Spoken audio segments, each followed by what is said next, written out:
कैसे हैं आप लोग? अच्छे हैं? आज रोज़ की तरह आज भी आप लोगों के बीच 10 मिनट के लाइव में आप लोग के बीच आ रहा हूँ। आज का मुख्य मुद्दा है कि लॉकडाउन जब से लगा और अभी तक भारत जो पैसे की मामले में वैसे भी मजबूत नहीं था, लेकिन पैसे के मामला में आखिर कमज़ोर क्यों पड़ा भारत, इसके पीछे रीज़न क्या है, आखिर माजरा क्या है जो भारत इतनी पैसे के वित्तीय व्यवस्था में इतनी कमज़ोर हो गई है, आखिर माजरा है क्या? इसके बारे में आज 2 घंटे चिंतन किया हूँ और मैं सोचा हूँ कि आखिर भारत के कौन सा ऐसा स्टेट है और भारत में कौन सा ऐसा व्यवसाय है और बिजनेस है जिससे हमारे भारत का आर्थिक स्थिति मजबूत थी और उसी के कारण भारत हमारा चलता था। ये इसी विषय के बारे में आप लोगों के बीच में कहने जा रहा हूँ। नंबर 1 स्टार्ट करता हूँ महाराष्ट्र से। महाराष्ट्र में सबसे ज़्यादा अगर कारोबार है, जिस कारोबार में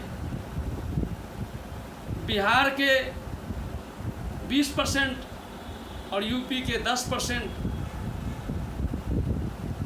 महाराष्ट्र में जो एशिया का सबसे घना आबादी की बस्ती धारावी माना जाता है, जहां बिहार और यूपी के लोग गुजर बसर करते हैं, जिसमें सबसे ज़्यादा जनसंख्या अगर है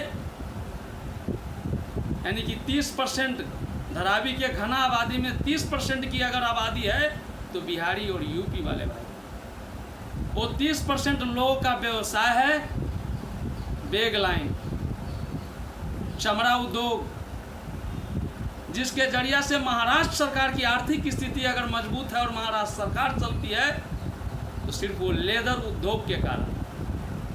मैं गहन बात बता रहा हूँ, लेकिन लॉकडाउन से अभी तक लेदर बैग, लेदर मटेरियल बहुत लोगों का सड़ गया।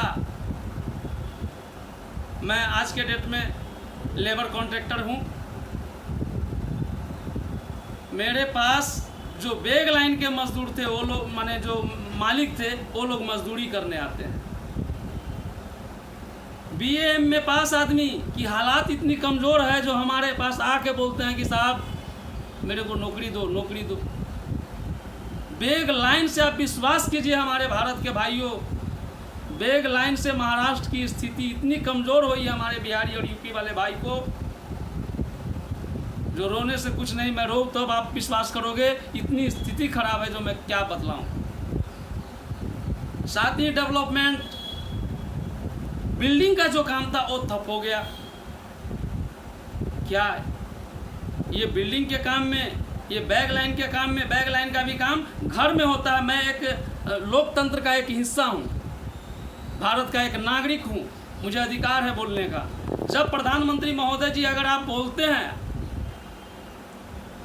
तो ये बोलते हैं सबसे पहले कि भाई घर में रहो, सेफ रहो, फैमिली से दूरी बना के रहो, है ना, मास्क लगा के रहो। तो मैं बता देना चाहता हूं कि महाराष्ट्र में जितनी भी बैग लाइन की कंपनियां हैं या जितनी भी बैग लाइन है, एक छोटा सा कुटीर उद्योग है जो एक रूम में 5 से 6 आदमी मिलकर ये व्यवसाय करते हैं। उस लाइन को तो चालू रहने देते। लॉकडाउन में अगर कमाया है तो टाटा बिरला अंबानी कमाया है, जियो वोडाफोन आइडिया बेचकर। लॉकडाउन में अगर कमाया है तो हिंदुस्तान लीवर लिमिटेड कमाया है, साबुन शैम्पू बेचकर। लॉकडाउन में अगर कमाया है तो शिखर गुटखा पान जो बेचते हैं वो कमाया है, ब्लैक रेट में मार्केटिंग करके। क्या कोई कहने वाला और समझने वाला ऐसा माइका लाल नहीं है जो इस मुद्दा को खोजे? सरोज यादव ज़्यादा पढ़ा लिखा आदमी नहीं है, लेकिन निर्भीकता के साथ बोलता हूँ कि मैं एक आज भी सोशल वर्कर हूँ, लेबर कॉन्ट्रैक्टर हूँ, लेकिन मेरी मेनली आज भी मैं कर्म और दिल से आज भी आम आवाम को मानता हूँ, क्योंकि हमारी जो जन्मजात जो कहते हैं ना एक गुण सोशल वर्कर की है। मैं आम आवाम के बीच में रहता हूँ क्योंकि मैं बड़े बड़े नेताओं का शोषण का शिकार भी हूँ। मैंने सांसद बनाया, नुक्कड़ सवाल करके विधानसभा हो या लोकसभा हो, बिगड़े वोट को बनाता था, लोगों के बीच में अपनी बात को रख के, और ऐसे प्रतिनिधि चुन के दिया हूँ विधानसभा और लोकसभा में। गर्व है मुझे बोलने का। फिर से मैं उसी इतिहास को दोहराते हुए, क्योंकि जब मैं कुछ टॉपिक बोलता हूँ तो मुझे बीते हुए दिन याद आने लगता है कि आज जो मैं आवाज़ उठा रहा हूँ, काश उस समय भारत के हमारे जैसे किसान मजदूर परिवार से निकला लड़का को विधानसभा और लोकसभा भेजने की ज़रूरत है। मैं अपनी बात नहीं कहता हूँ, आज भी ऐसे लोग को टिकट देते सरकार, कोई भी दल हो। प्रधानमंत्री नरेंद्र मोदी महोदय जी, मैं ऐसे नाम धर के बोल रहा हूँ, आप आदरणीय हैं। भारत एक फैमिली है जिसके आप गार्जियन हो। मुंबई के अंदर में, महाराष्ट्र के अंदर में 60% ऐसा व्यवसाय है जो एक घर में 5 आदमी मिलकर वो कुटीर उद्योग चलाते हैं। इस चीज़ को आपको ऐसा, आप पल्स पोलियो का सर्वेक्षण करा सकते हैं, जातीय जनगणना CAA NRC का जनगणना करा सकते हैं, तो भारत में जो व्यवसाय करते हैं उसकी जनगणना आप क्यों नहीं करा सकते महोदय? आपने ऐसा नहीं किया। एक आम जनता होने मैं अपने अनुभव वाली बात बता रहा हूं। हरियाणा, उत्तराखंड, दिल्ली, नजफगढ़ नागलोई, लुकेश सिनेमा मुंडका मार्केट दिल्ली, नजफगढ़ कोट, नागलोई ज्वालापुरी कैंप, जाके देखिए कि दिल्ली के उस मुंडका मार्केट के पीछे आज भी जो कबाड़ का, जो स्क्रैप का जो बिजनेस करते थे, उससे कितने लोग जिंदा रहते थे। आप कभी जाके वहाँ सर्वेक्षण कराइए, क्योंकि आप दिल्ली रहते हो तो भेजो किसी सर्वेक्षण करने वालों की। क्या हो रहा है भाई? इसके लिए सरकार सर्वेक्षण नहीं करा सकती, क्योंकि यहाँ पॉलिसी है डिवाइड एंड रूल। या कांग्रेस की सरकार हो या बीजेपी की सरकार हो, दल गलत नहीं होता है, संचालन करने वाला व्यक्ति जो उसमें बैठा है वो गलत होता है। मैं किसी दल की बात बता रहा हूँ। मेरे पास, मैं एक जमीनी कार्यकर्ता हूँ, चिल्ला चिल्ला कर बोलता हूँ, क्योंकि मेरे पास आज भी संगठन चलाने की अनुभव है। कभी दिल्ली के उस समालिका में जाके देखना चाहिए कि बिहार के सीतामढ़ी डुमरा ब्लॉक, बेलसन और सैदपुर ब्लॉक टिकौली, जो चुरौत एरिया है, चौपार है, दिल्ली बेलसन, बोरा, उस एरिया के कितने लोग जो लकड़ी व्यवसाय में ज़िंदगी जीते हैं, उन लोगों को आपने क्या किया? जो हमारे बिहारी भाई है, मैं बिहार सरकार से भी बोलना चाहता हूँ, आज भी हरियाणा और कापासेरा बॉर्डर के बीच में जो हीरो होंडा चौक है, आज भी मारुति वैन की कंपनी है, उसमें कितने लोग रहते थे, युवा लोग को रोजगार लगती थी, इन व्यवसाय लोग को नहीं। लेकिन इसमें जो सबसे ज़्यादा कमाया है तो टाटा बिरला अंबानी कमाया है। क्या हो रहा है भाई? आज भी हरियाणा में एक जगह है बादली, जहां ईंट भट्टा है, जो हमारे बिहार के आज भी जितने भी हरियाणा के अंदर ईंट भट्टा है, बादली साइड में, आज भी हमारे सीतामढ़ी जिला के सैदपुर ब्लॉक आता है, अंतर्गत आता है, अथरी के बगल में हिरदोपट्टी, बाराडी के बगल में, आज भी वहाँ आज़ादी के बाद भी सही से रोड नहीं बन पाया कंप्लीट। लोगों की ज़िंदगी में जल जीवन 12 मास लगा है, उपज नहीं है। सरकार आखिर इसका सर्वेक्षण क्यों नहीं कराती? मैं पूछना चाहता हूँ, आखिर वहाँ विकास चला गया कहाँ? लोग कैसे जिंदा रहेंगे? लोग से आप वोट लेने का काम मत करो। मेरा मुद्दा है कि किसान को जिंदा रखना चाहते हो आप, तो किसान का जो जमीन का जो मलगुजारी कटाता है उसको माफ कर दो। रजिस्ट्री चार्ज बढ़ा दी और मलगुजारी भी दे रहा है, उसको माफ कर दो, तब किसान जिंदा रहेगा। किसान का खाद और बिजली तक फ्री में दो। जब तक भारत का स्थिति हमारा मजबूत नहीं हो जाता है, मैं सदा के लिए नहीं, तब तक आप बिजली, खाद, दो और तीसरा उद्योग दे दो। ये 3 चीज़ आप फ्री में दे दो तो भारत का जिंदा हो जाएगा। लेकिन इनकम का स्रोत बढ़ेगा कैसे, इसके लिए प्लानिंग करना होगा। जैसे अर्नब गोस्वामी जी कहते हैं, पूछता है भारत, तो मैं भी पूछता हूँ सत्ता में बैठे लोगों से कि आप भी लाइव के जरिए लोग को, अपनी आवाम जैसे बोलते हैं ना, आज रात में इतने बजे लाइव है, आप सर्वेक्षण कीजिए और उस अनुकूल काम कीजिए ताकि उनको रोजगार हो। और ये पैसा की भरपाई होगी कैसे, वो भी मैं प्लानिंग बतलाता हूँ। विधायक साहब की सैलरी अगर 1,20,000 है तो उनको 60,000 दो। जब तक भारत की स्थिति मजबूत नहीं होती तब तक, उसके बाद भी संशोधन करके देंगे हम पैसा, क्योंकि झूठा वादा देने से कुछ नहीं होगा, झूठा वादा करने से कुछ नहीं होगा। मुंह से बोल दे 10 लाख को रोजगार देंगे, अपनी मुखारबिन से बोल दूं कि 2 करोड़ मजदूरों को रोजगार देंगे, लेकिन रोजगार देंगे तो इनकम है कहां से।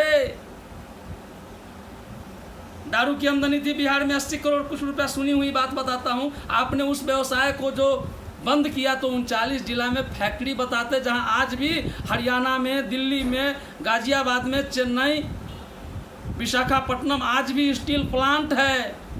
एक तरफ नीतीश कुमार जी कहते हैं कि जहां सागर हो, नदी हो, है ना, वैसे जगहों पे कारखाना। लेकिन मैं पूछता हूं कि वैसे जगहों पे कारखाना की बात बोलते हैं तो राजस्थान में कौन सा सागर है, वहां भी तो पत्थर है लेकिन कल कारखाना है।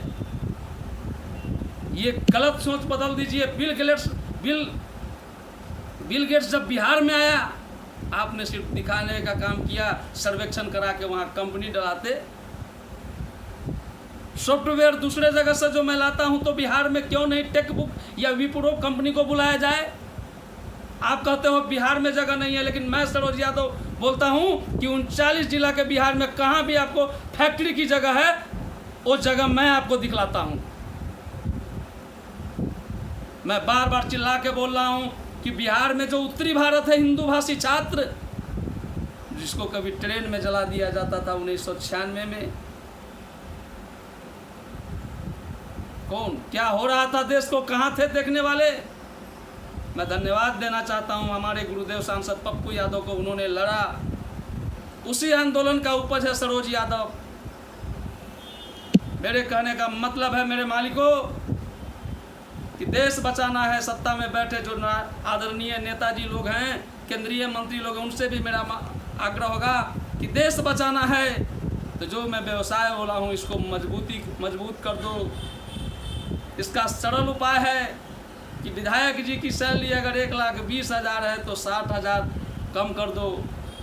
उनके जो बिल्डिंग और फ्लैट और फार्म हाउस बनाने में जो आपको 5 करोड़ की खर्चा होती है, जब तक भारत मजबूत ना हो पुराना ही पेंट रहने दो और वो पैसा को गरीब आवाम के बीच में लघु उद्योग की स्थापना कर दो।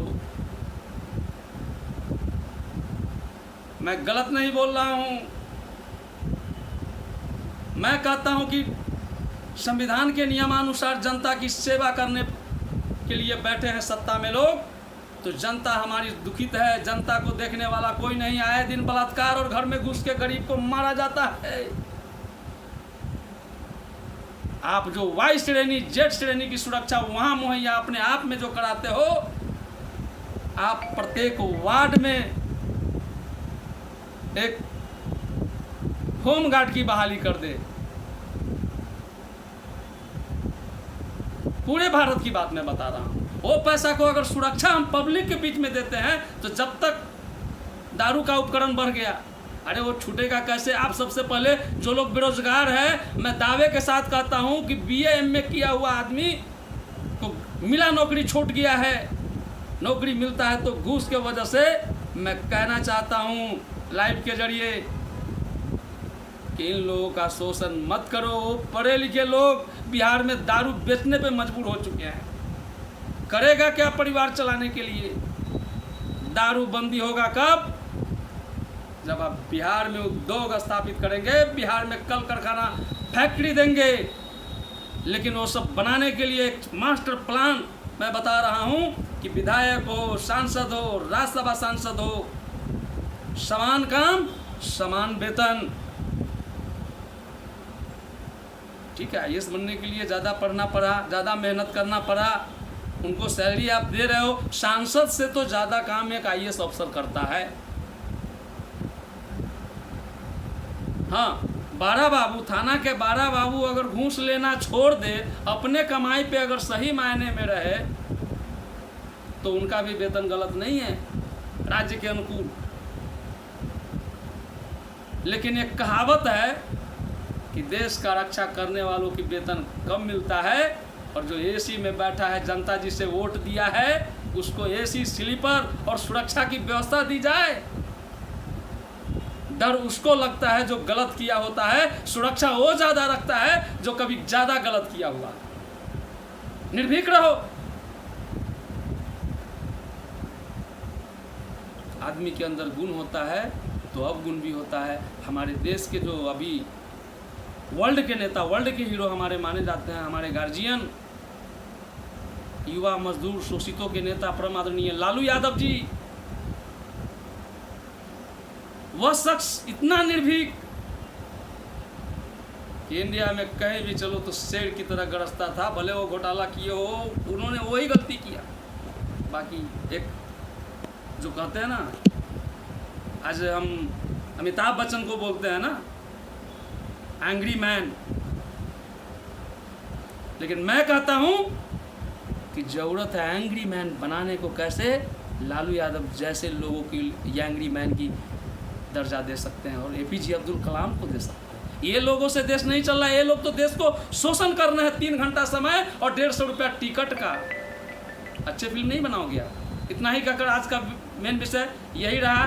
जय हिंद, जय भारत, जय मानव, जय मानवतावाद। फिर इस पार्ट का दूसरा पार्ट मैं फिर कल बोलूँगा इसी संबंध में। सरोज।